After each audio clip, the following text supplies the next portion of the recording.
Hai guys, welcome to Teguh Story Channel. Apa kabar sahabat onlineku? Semoga sehat dan bahagia selalu, serta selalu dalam lindungan Allah. Di video ini, aku akan menceritakan kisah seorang pembunuh berantai yang suka berhubungan dengan mayat. Dia dijuluki sebagai pembunuh yang ramah, pembunuh Bukit Maswell, dan Jeffrey Dahmer dari Inggris.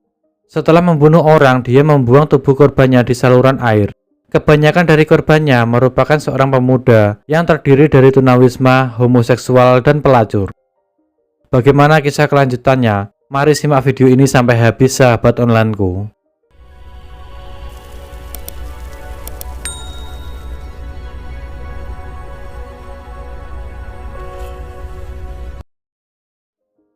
Dennis Nielsen lahir pada tanggal 23 November 1945 di Fraserburgh, Skotlandia. Ayahnya bernama Olaf Magnus Nielsen yang merupakan seorang tentara Norwegia yang dievakuasi ke Skotlandia setelah Nazi menaklukkan negara asalnya dalam Perang Dunia Kedua. Ibunya merupakan putri seorang nelayan lokal bernama Elizabeth Dottie White. Ayah dan ibu Dennis menikah pada Mei 1942. Dari pernikahannya itu, mereka dikaruniai 3 orang anak, Olaf Jr., Dennis, dan Sylvia. Namun pada tahun 1948, orang tua Dennis bercerai. Hingga akhirnya Dennis beserta ibu dan kedua saudaranya tinggal bersama dengan kakek dan neneknya. Dennis sangat dekat dengan kakeknya, bahkan saat kakeknya sedang melaut, dia akan menunggunya dengan penuh semangat. Hari-hari dia lalui bersama dengan keluarganya sebagai keluarga nelayan. Pada tanggal 31 Oktober 1951, sebulan sebelum ulang tahun ke-6 Dennis, kakeknya telah meninggal dunia akibat serangan jantung. Bahkan dia juga ikut menyaksikan bagaimana kakeknya dimakamkan. Kematian kakeknya sangat berpengaruh pada Dennis. Dia menjadi pendiam dan tidak mau dekat dengan orang lain. Kakeknya merupakan sosok ayah baginya. Setelah kepergian kakeknya, Dennis sering mengunjungi pelabuhan sendirian hanya untuk melihat-lihat kapal. Hal itu dilakukannya untuk mengobati rasa rindunya kepada kakeknya. Bahkan suatu hari saat Dennis ke pelabuhan, entah bagaimana dia jatuh ke air dan hampir terseret ke laut. Saat itu dia juga hampir kehilangan nyawanya. Akan tetapi dia menjadi tenang dan dia pikir kakeknya akan menolongnya. Beruntungnya dia diselamatkan oleh orang-orang yang berada di pelabuhan. Tidak lama setelah kejadian itu, ibunya menikah lagi dan pindah ke desa pedalaman Strichen. Menginjak remaja, dia merasa dirinya seorang homoseksual. Pada tahun 1961, Dennis mendaftar di Angkatan Darat Inggris dan menjadi koki dan tukang daging. Pernah sebelumnya Dennis bersama dengan temannya meminum alkohol dalam jumlah yang banyak untuk mengurangi rasa malunya dan membantu dirinya bersosialisasi.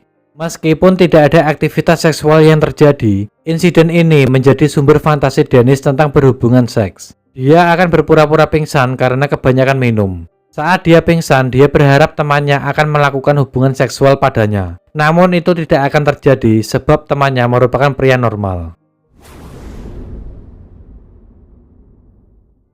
Pada tahun 1967, Dennis dipindahkan ke Aden, Yaman Selatan, dan ditugaskan ke penjara Al-Mansoura.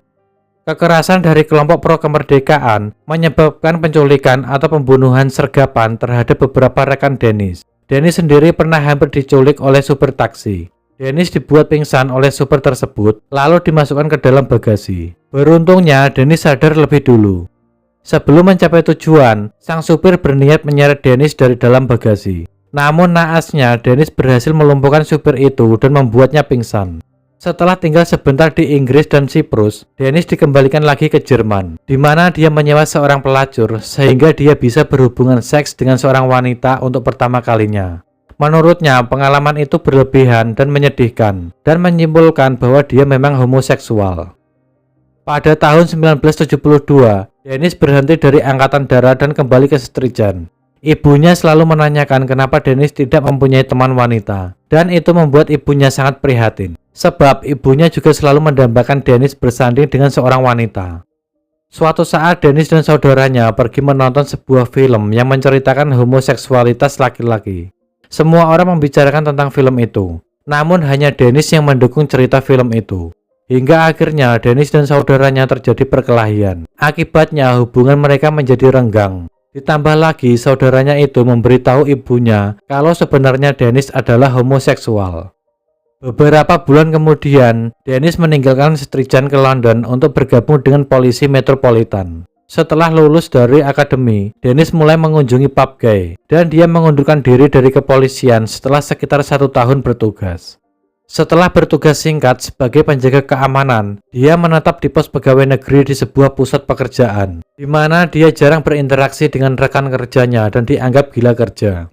Dennis memiliki beberapa hubungan singkat dan sentimental selama periode ini, tetapi semuanya berakhir dengan kegagalan. Akibatnya, dia menjadi percaya bahwa dia tidak cocok untuk hubungan jangka panjang. Kegilaan Dennis dimulai pada tanggal 30 Desember 1978 saat dia di pub. Dia melihat ada seorang remaja bernama Holmes membeli alkohol. Namun karena usianya baru 17 tahun, dia tidak bisa mendapatkan alkohol. Melihat Holmes, Dennis menjadi tertarik padanya. Sehingga Dennis pun mengajak Holmes ke rumahnya untuk menikmati minuman bersamanya. Keesokan harinya, saat Dennis terbangun dari tidurnya, dia melihat Holmes masih tertidur pulas. Dennis yang tak mau Holmes meninggalkannya sendirian, Dennis lantas mencekik Holmes dengan dasi sampai dia tidak sadarkan diri, lalu menenggelamkan Holmes ke dalam seember air di dapur. Setelah itu, Dennis masturbasi 2 kali di atas tubuh Holmes dan kemudian menyembunyikannya di bawah papan lantai. 8 bulan kemudian, dia membangun tumpukan kayu di belakang rumahnya dan membakar mayat Holmes. Selang berapa lama, Dennis bertemu dengan seorang mahasiswa dari Hong Kong, Andre Ho.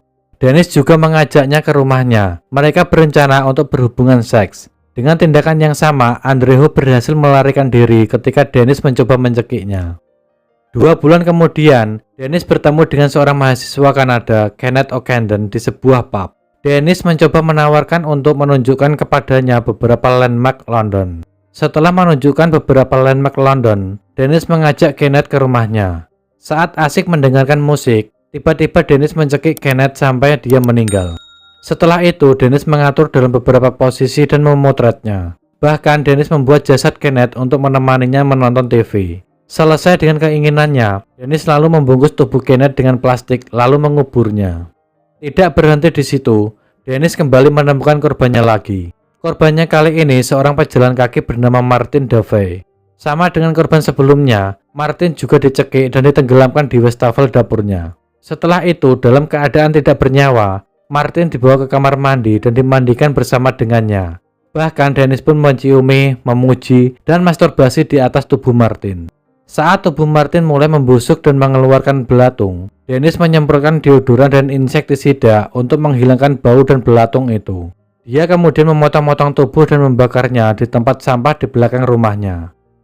Pada suatu saat, pemilik flat rumah Dennis ingin merenovasinya. Dennis segera membuang sisa-sisa potongan tubuh itu, lalu dia pindah ke flat lainnya. Meskipun begitu, Dennis masih saja mengundang beberapa orang ke rumahnya. Akan tetapi, dia tidak bisa berbuat banyak. Dalam 6 bulan terakhir, Dennis mencoba mengulangi perbuatannya itu kepada Toshimitsu Ozawa, seorang koki Jepang. Namun dia melarikan diri saat melihat Dennis mendatanginya dengan membawa dasi. Selain itu, pria bernama Paul Knopp yang bangun di pagi hari merasa pusing dan mata merah. Dennis pun menyuruhnya untuk ke dokter. Anehnya, kedua orang tersebut tidak melaporkannya kepada polisi, sehingga membuat Dennis bebas melakukan apa saja. Dennis masih saja menikmati perbuatannya itu. Selain beberapa korban di atas, ada beberapa korban lainnya yakni John Howlett, Carl Stotter, Graham Allen, dan korban terakhirnya Stephen Sinclair pada 26 Januari 1983. Korban-korban itu dipotong-potong tubuhnya lalu dibuang ke toilet dan tempat sampah. Pada tanggal 4 Februari, Dennis mengeluh tentang saluran air yang tersumbat. Tampaknya dia tidak menyadari bahwa itu adalah bagian tubuh korbannya sendiri yang menyumbatnya. Ketika tukang ledeng Michael Catran memberitahu Dennis bahwa dia menemukan saluran pembuangan penuh dengan zat berdaging dan tulang kecil, Dennis justru bercanda bahwa seseorang sedang membuang ayam goreng Kentucky mereka ke saluran pembuangan air. Merasa curiga, tukang ledeng kemudian memeriksa pipa-pipa yang menuju ke saluran pembuangan dan menemukan lebih banyak tulang dan potongan daging di dalam pipa yang berasal dari lantai atas rumah tempat Dennis tinggal. Tukang ledeng pun lantas melaporkannya kepada polisi. Seorang ahli patologi mengkonfirmasi bahwa tulang itu adalah tulang manusia dan bahwa salah satu potongan daging adalah bagian dari tanda bantalan leher yang khas dari pencekikan sebuah pengikat. Saat 3 petugas menunggu Dennis pulang, mereka menemukan bau busuk di pintu depan rumahnya. Dennis berpura-pura terkejut ketika petugas mengatakan kepadanya bahwa penyumbatan itu disebabkan oleh sisa-sisa tubuh manusia. Tapi ketika mereka menyuruh Dennis untuk memberitahu mereka lokasi sisa tubuh, dia membawa mereka ke salah satu lemari yang berisi jenazah. Ketika ditanya apakah ada lagi, Dennis mengatakan bahwa itu adalah cerita yang panjang. Dia akan menceritakan semuanya di kantor polisi. Saat dibawa ke kantor polisi, seorang petugas bertanya kepada Dennis, apakah jenazah itu milik satu atau dua orang. Dennis melihat keluar jendela dan menjawab, 15 atau 16 sejak tahun 1978. Mendengar hal itu, petugas sangat terkejut. Selama ini, Dennis menyembunyikan sesuatu yang tidak ada satu orang pun yang tahu ataupun melaporkannya kepada polisi. Dalam pemeriksaan polisi, Dennis mengakui semua perbuatannya. Namun dia mengklaim bahwa dia tidak punya niat untuk membunuh sampai saat sebelum pembunuhan. Pada tanggal 4 November 1983, Dennis dinyatakan bersalah atas 6 pembunuhan dan 1 percobaan pembunuhan. Dia dijatuhi hukuman penjara seumur hidup tanpa pembebasan bersyarat selama 25 tahun. Kemungkinan pembebasan bersyarat dihilangkan pada tahun 1994 oleh Menteri Dalam Negeri Michael Howard yang menggantikan hukuman Dennis dengan hukuman seumur hidup. Dennis bereaksi terhadap berita itu dengan mengatakan bahwa dia menerima hukuman seumur hidup dan tidak memiliki keinginan untuk bebas lagi. Pada tanggal 12 Mei 2018, Dennis meninggal akibat komplikasi setelah operasi perut pada usia 72 tahun. Saat di penjara Fulsutton di East Yorkshire, Inggris, Dennis dipindahkan ke rumah sakit di York pada 10 Mei karena menderita sakit perut. Selama pengobatan, Dennis mengalami pembekuan darah dan kemudian meninggal. Otopsi memutuskan penyebab kematiannya adalah emboli paru dan pendarahan retroperitoneal. Korban Dennis adalah pria muda homoseksual yang semuanya dia temui di pub dan semuanya dia temui secara acak. Dia akan mengajak mereka ke rumahnya dengan menawarkan mereka makanan, alkohol, ataupun tempat tinggal. Lalu mencekik mereka dengan pengikat setelah mereka pingsan atau tertidur. Jika korban tidak sadarkan diri tetapi belum mati, dia akan menenggelamkannya di bak cuci, bak mandi, atau seember air. Setelah itu, dia akan memandikan mayat, mencukurnya, merias wajah, memberi pakaian, menopang mereka di tempat tidur atau kursi, dan menghancurkan semua barang pribadi mereka. Selama periode kohabitasi berikutnya, dia akan memeluk dan berbicara dengan mereka, juga melakukan masturbasi, dan melakukan tindakan seksual non-penetrasi pada tubuh korbannya. Saat tinggal di Melrose Avenue, Dennis mengeluarkan isi perut dan meninggalkan organ di pagar belakang rumahnya atau di dekat Gladstone Park. Dia kemudian memotong-motong mayat dan membakarnya di tumpukan kayu, menambahkan ban mobil ke kobaran api untuk menutupi bau daging yang terbakar. Setelah api padam, dia mencari abu untuk sisa-sisa yang bisa dikenali dengan garu dan menghancurkan apapun yang bisa dia temukan. Ketika dia berada di Bukit Maswell, dia memotong-motong tubuh yang masih segar di bak mandi atau dapur, merebus kepala, tangan, dan kaki, membuang daging, organ dalam, dan tulang yang lebih kecil ke dalam toilet, dan menyimpan sisa tulang di dalam tas sampai dia membuangnya bersama sampah. Sekian dari kisah ini. Bagaimana menurut sahabat onlineku tentang kasus ini? Bisa komen di bawah. Dan semoga kita bisa mengambil hikmah dari kasus yang aku bawakan hari ini. Bagi yang belum subscribe, bisa tekan tombol subscribe, like, komen, dan share, serta nyalakan lonceng notifikasinya agar sahabat onlineku tidak ketinggalan video dari aku selanjutnya. Tetap jaga kesehatan, berhati-hati dalam setiap aktivitas. Dan juga yang mau request tentang kasus-kasus yang ingin aku bawakan, bisa DM di Instagram Teguh Story Channel atau bisa juga komen di bawah. Sampai jumpa lagi di video selanjutnya. Terima kasih.